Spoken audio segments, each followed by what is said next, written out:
It all started with a game no one should have played.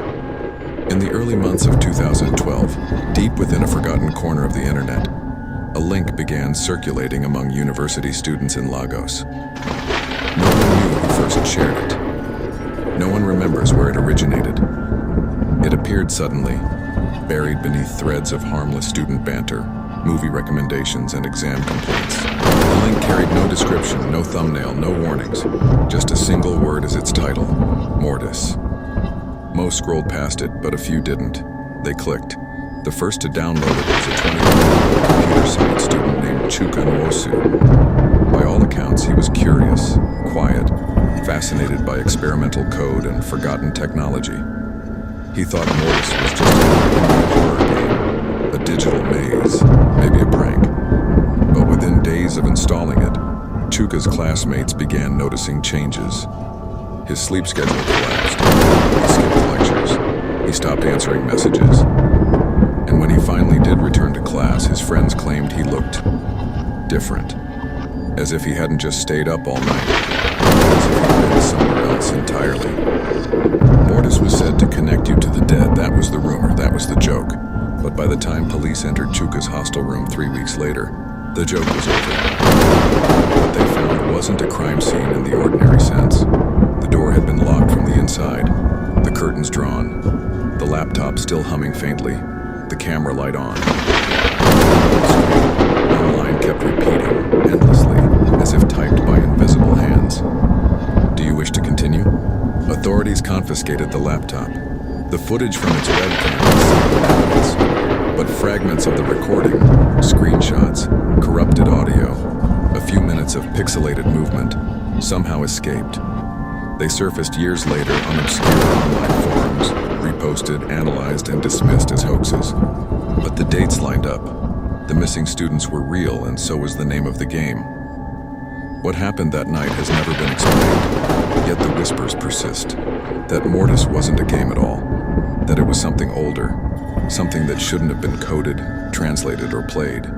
Over the next hour, we'll retrace every clue, every recovered file, and every testimony left behind.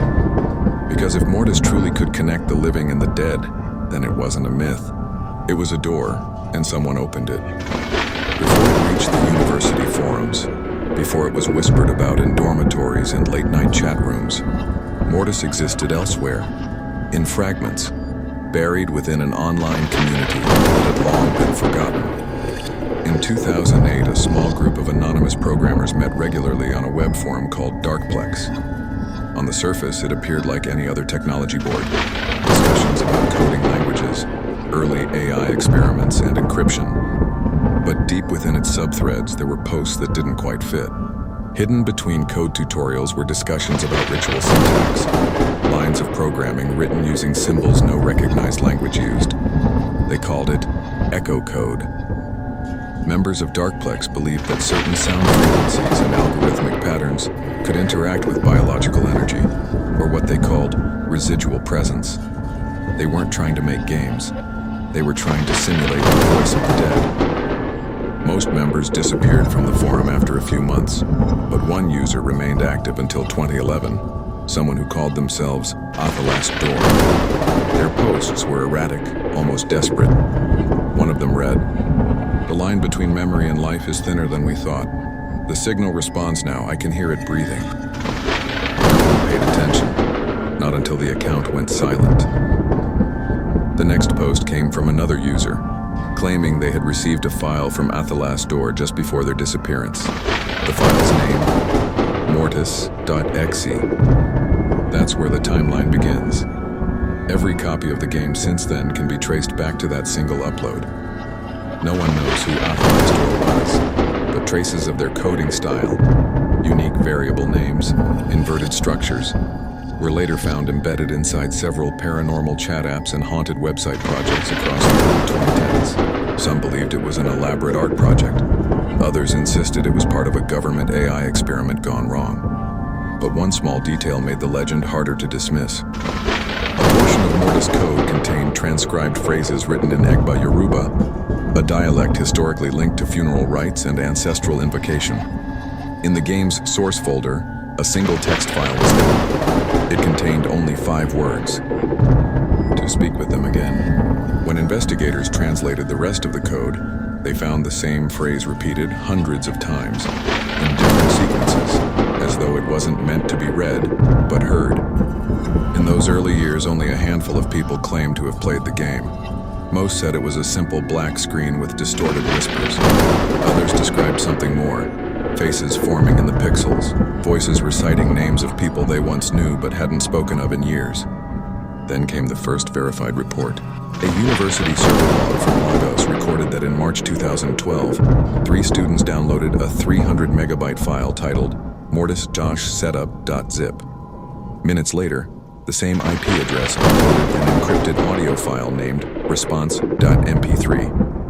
The audio was never released publicly, but leaked fragments later surfaced online. In one clip, faint breathing can be heard, and a voice, hollow, metallic, and distant when repeating a single sentence. Stop playing. But they didn't stop, and that's when things began to change. By March 17, 2012, 3 students, Chuka, Fola, and Adaize, gathered in room 204 of the college hostel. They said they wanted to test the legend. Fola brought his camera. Adaize recorded the screen. Chuka had the game file, Mortis Exe. At 3:01 a.m., the laptop was powered on. The room lights flickered as the fan slowed. The recording begins with a faint blue glow reflecting across their faces. There is laughter at first, that nervous kind people use when they don't know they're already in trouble. Then the laughter fades. On the screen, a message appeared.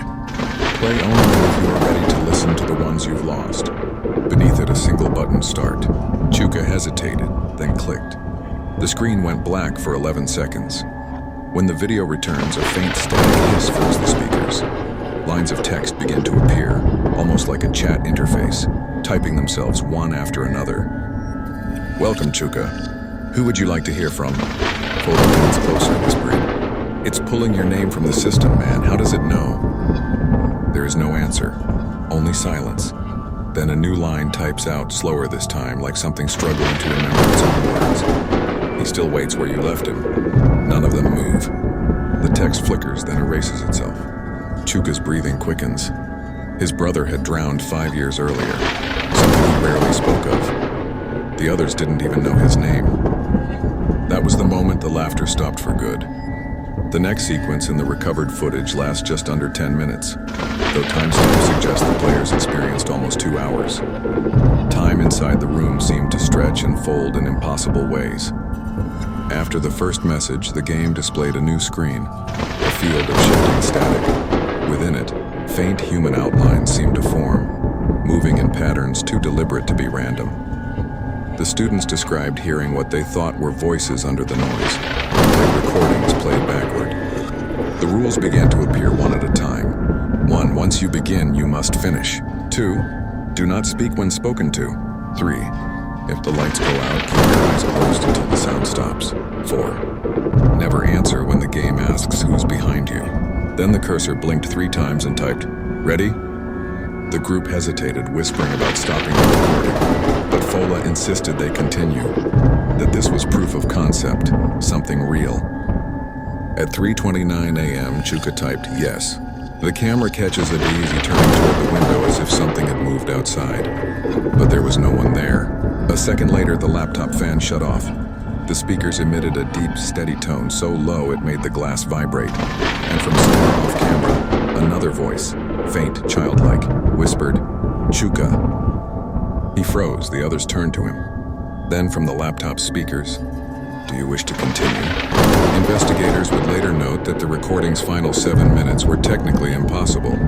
Frame rates fluctuated between normal and slowed intervals, as though time itself had been compressed and stretched. The audio distorted beyond recognition, yet through the static, one phrase repeated in a whisper. 3 entered, 2 remain. In the footage, Adaize steps backward, whispering for them to stop. The power in the entire block cuts out at exactly 3:37 a.m., confirmed by the hostel's generator logs. When the lights returned, Chuka was gone. The camera kept rolling. His voice can be heard calling his name again and again, until it merges with the static. Then faintly, the laptop fan spins up on its own. On the black screen, letters begin to form one final sentence. "I heard you." And then silence. That was the last footage ever recovered from that laptop.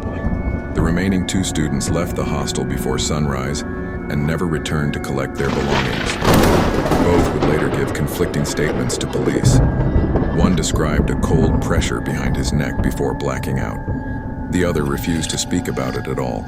But in the weeks that followed, other users across Nigeria began reporting that the file, Mortis XE, had appeared in their downloads without them ever searching for it. After the incident, Adia's vanished for 3 months. When she finally resurfaced, she reached out to a small paranormal research channel online. The message she sent contained only 2 things: a video file and a sentence. "It's not a game, it listens." The file she attached wasn't footage from the night they played. It was code. Fragments of Mortis written in a language that shouldn't exist. Embedded between binary lines were strings of Latin, phrases used in rituals of resurrection. But what truly disturbed the researchers was this. Every time they tried to delete the code, their devices re-downloaded it automatically, each time slightly different. Almost as if it was learning. When they isolated the audio layer hidden in the code, they discovered something worse. A faint heartbeat recorded in real time.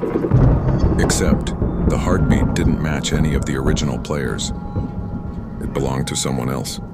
A blurred voice disguised with static. We traced the origin server.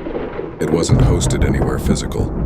It rerouted through abandoned networks, some of which hadn't existed since 1999. It was as if Mortis was running between systems, like it was hiding in the gaps of the internet itself. Daisy's laptop was later found inside an abandoned classroom. Its power light was still blinking. On the desktop, one file remained open. It read, "I didn't close it fast enough." Forensic teams copied the system data. What they found should have been impossible. Each time the file was accessed, the computer's clock adjusted itself, back exactly 5 years to the date of Chuka's brother's death. The realization was horrifying. Mortis wasn't summoning the dead, it was pulling the living toward the place of the dead. At first, people thought it was urban legend, but within months, reports came from Ghana, Kenya, and the Philippines. Users describing similar experiments, the same symptoms: missing time, phantom whispers, static and mirrors. Mortis had spread beyond its origin. The pattern was clear. It wasn't being downloaded, it was appearing. When the researchers shut down their systems, they found the words, "Session open," handwritten across their screens in permanent marker. Except none of them remembered writing it. And then Adai's disappeared again, this time for good. When this documentary began, we searched the dark web for any surviving traces of Mortis. We found nothing. Every domain that once hosted it had vanished. But 2 nights ago, the file came back, re-uploaded by an unknown user. Same name, same icon, same timestamp as the original. Within 24 hours, it had been downloaded over 50,000 times. Some of those viewers reported strange occurrences while watching, voices whispering names through their headphones, names that belonged to people long dead. Others said their screens froze, displaying a single message before shutting down completely. Welcome back. We attempted to trace the upload, but the IP address returned something that shouldn't exist. A location and coordinates that point to the Atlantic Ocean. We recommend you do not search for it. But if you already have, and if at any point tonight you hear your name whispered softly behind you, don't turn around. Because once the game finds you, it doesn't stop.